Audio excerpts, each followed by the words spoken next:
let's pivot to the last topic, blind spots in the boardroom. And we added this one in because at NACD Summit back in October, there were some sessions on that very topic. And they not only seemed to be very popular, but the conversations were really interesting. So we wanted to kind of replicate a little bit about that to talk about, how, if they're blind spots, the reality is you don't see them. So how do you have processes? How do you have protocols, guardrails, all sorts of things in place so that you see more than you would see normally, so that you can be prepared? Everybody always says you got to be able to see around the corner. Well, that's virtually impossible unless you do a couple things right. So, Claudia, talk about some of the things that you think are valuable to boards to have less blind spots and maybe peer around corners a little better than they might otherwise. I think one of the things to focus upon is compound risks. I mean, boards are operating, in this environment of heightened volatility and uncertainty, and we have this convergence of a pretty large number of macro factors. Geopolitical instability, including wars in the Middle East and Europe, stresses on supply chains, potential tariffs in the U.S. and other countries. We don't know how much or when. Behavior in response to tariffs, decoupling from China, onshoring, friendshoring, interest rate uncertainty, recession uncertainty, new administration in the U.S., and a large number of new governments abroad. So that's a pretty heady mix of big factors. And so I think you want to try to look at the impact of more than one risk at a time, right? Because these risks can magnify each other, I think, as many experienced during COVID. And I think that means a couple of things. First, you want to make sure that management has an updated risk profile for the company, and that they've been then engaged in some robust scenario planning based on that risk profile, and include compound risk scenarios. You may not get the right one, but sometimes scenario planning is a very useful exercise for management and the board particularly in the compound context. And you find vulnerabilities or issues that you might not have addressed before. And I think that also ties into updating your crisis response plans. I mean, this is a pretty difficult environment. And then, just one word of caution. I think, everybody looks at individual incidents. Yes, they have importance, but, you want to look at the structural shifts that are occurring, for example, on the geopolitical level. Because you don't want to get too caught up in missing the forest for the trees. Travis, maybe take that a little bit farther. And there's lots of conflicts in boards, or there can be conflicts within boards. So how do you acknowledge the fact that there may be conflicts and make sure they don't take you in an inappropriate direction?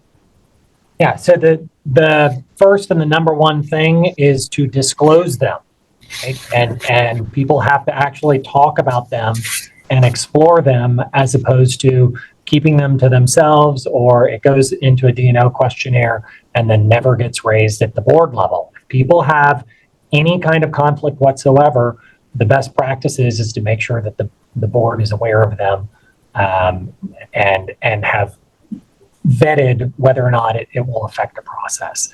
And then the directors should not be taking a passive role, particularly in the context of a conflict. So I think a lot of directors, maybe not the majority, but many of them sit there and kind of receive information from management quarter by quarter, month by month. Things happen good, things happen bad. Management has a recommendation. They say, yeah, that's a good idea. Let's do that. And this is part of why activists feel a need to step in and kind of do the job for some directors, because they think that the board is not acting to maximize value at all times or looking under every rock.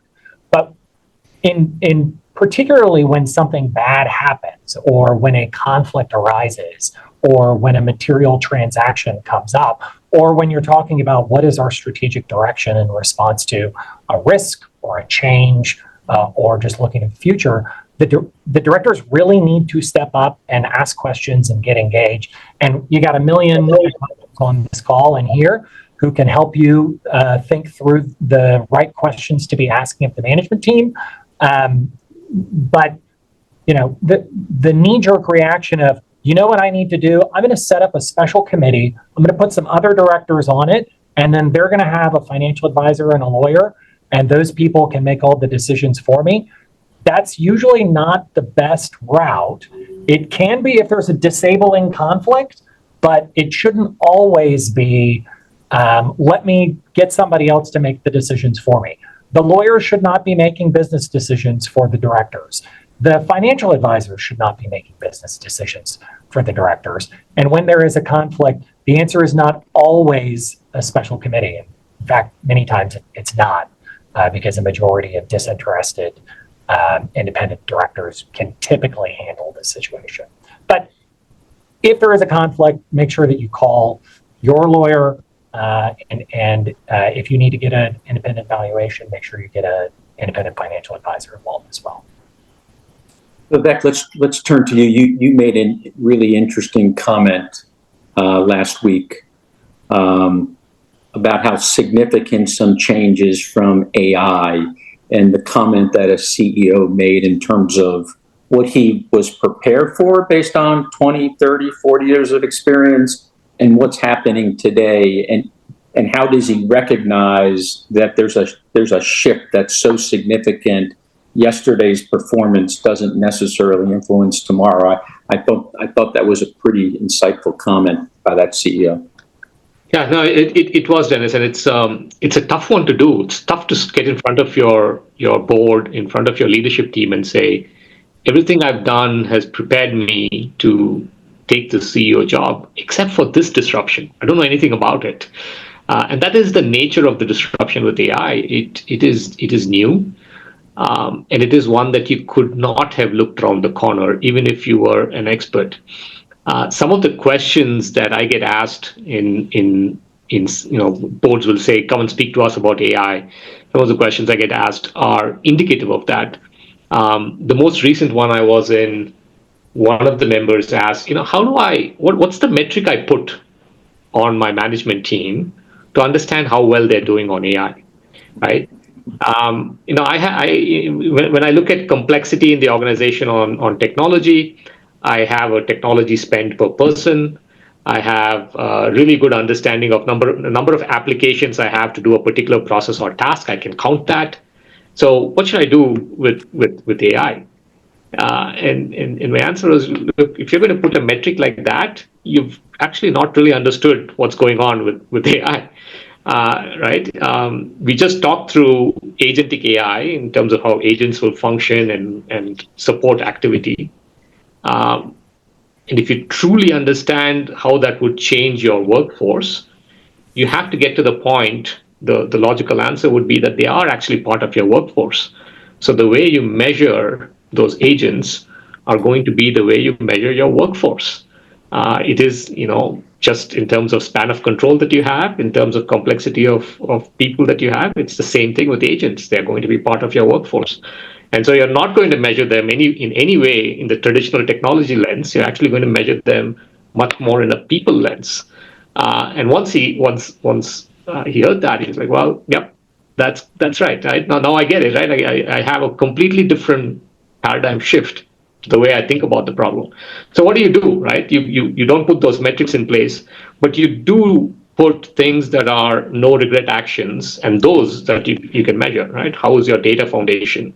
How are you doing on a responsible AI framework? Is it associated with your legal framework? Is it associated with your risk framework? What am I doing in terms of getting training in place? What am I doing in terms of getting the right partnerships? Because I can't get every element of this in that transition myself. And that's really the answer, Dennis. It's all of those things. But Vivek, boards love to have metrics so somebody can give them a report and say how they're doing, how the company's doing versus the metric. And boards have skill matrices that say, I got all the right skills around the table. So is the short answer, all boards need to add one AI expert to the team and that solves everything? It doesn't solve everything. There's a technology quotient that has to be, you can measure this, right? And that has to rise in boards. It's not quite where it should be. And the person that you add should be responsible for raising that TQ to the point where a question like, can I measure AI the same way I measure applications, is not asked. There was go ahead, Claudia. I was just saying, I mean, it's the proverbial question of, the real estate around the table and who fills it, right? And, I think the general advice is you want people with breadth, not just a narrow skill set. But underlying it all, the board needs to understand how to oversee the subject. So either you have people on the board and or outside advisors or advisory boards and continuing education. I mean, I think it's a process, but what is needed today may not be the same thing that is needed tomorrow. Technology continues to change. So I think it's important to take a little longer term perspective. And, as to skills matrices, people approach them different ways. You look at some, and most directors have a little check mark next to almost every skill. For others, it's, they give you the top 3. Some define what the skill is, some don't. So I think that's, it's an important discussion for the board to have. And you don't want to end up in the position where there's just one person with deep expertise and others think they can defer to him or her. I mean, it's problematic from the point of view of fiduciary duties, and it doesn't involve the type of group decision making that boards should have. There was a question that came in, and Claudia, you touched upon it a little bit. You said make sure you have a crisis management program. You didn't use these words, but instead of a book on the shelf with dust, something that really can be launched at a moment's notice. And the question that came in was kind of using the analogy with the airline crashes in the last couple weeks, 3 of them. How do boards manage through those public incidences in a productive way for the organization and for stakeholders? Well, I mean, I think first it's understanding what kind of crisis preparation plans are in place. There should be some basic protocols. No crisis typically pans out exactly the way anybody had thought it might. But you need to be able to have internal, external communications. Who speaks for the company? Making necessary interactions with law enforcement, etc. And from the board's point of view, you want to make sure that the board is there and informed, but it's not overwhelming management, because management's job is to manage the crisis.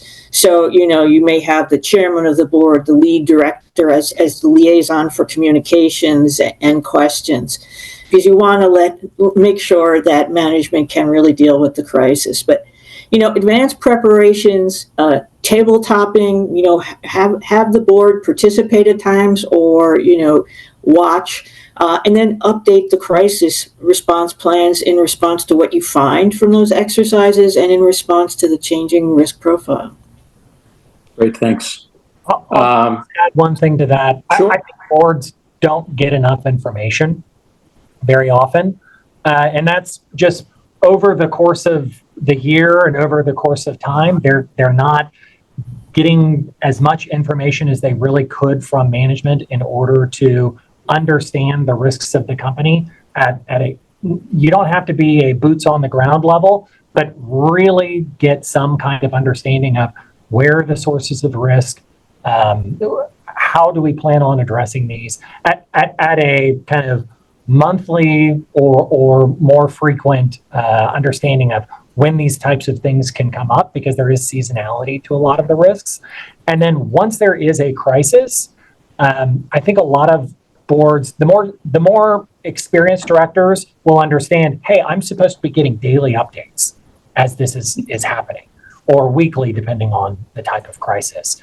But there are other directors that may think it's okay to kind of say, okay, just call me back when you've got an update that's worth hearing about, and not kind of pushing management to get them more information so that they can have, NACD always says noses in, fingers out, but really be exercising that duty of oversight of the management team and of the management of the company. And these things actually play out in real life. So I know the example there was about plane crashes. Boeing is still in litigation for its Caremark claims related to, did they actually have board level oversight of airline safety? Bluebell ice cream, if you can remember the 2017 Listeria outbreak, they're still in litigation about whether or not the board actually had any kind of risk oversight over food safety, which is laughable to suggest they didn't, but that's the current state of the law. So I guess the last point on that, memorialize that you're doing that oversight. Travis, I cringed a little when you said boards don't get enough information. And I immediately interpreted that to be data, pages, slide decks, that stuff. What you're really getting at is knowledge and insights. But there's a responsibility for the board to connect some dots, right? And be an active learner and student of the business and understand the people ramifications. And it goes back, Claudia, this I sure hope this is still the board leadership center. The board has to take control of the agenda, the board agenda and all of the standing committee agendas. Because if you don't control the agenda, then somebody else is controlling the knowledge and the insights getting shared with board members. And the board meeting will end on time, but it'll be death by PowerPoint. And as you drive to the airport, you'll say, what did we accomplish today, right?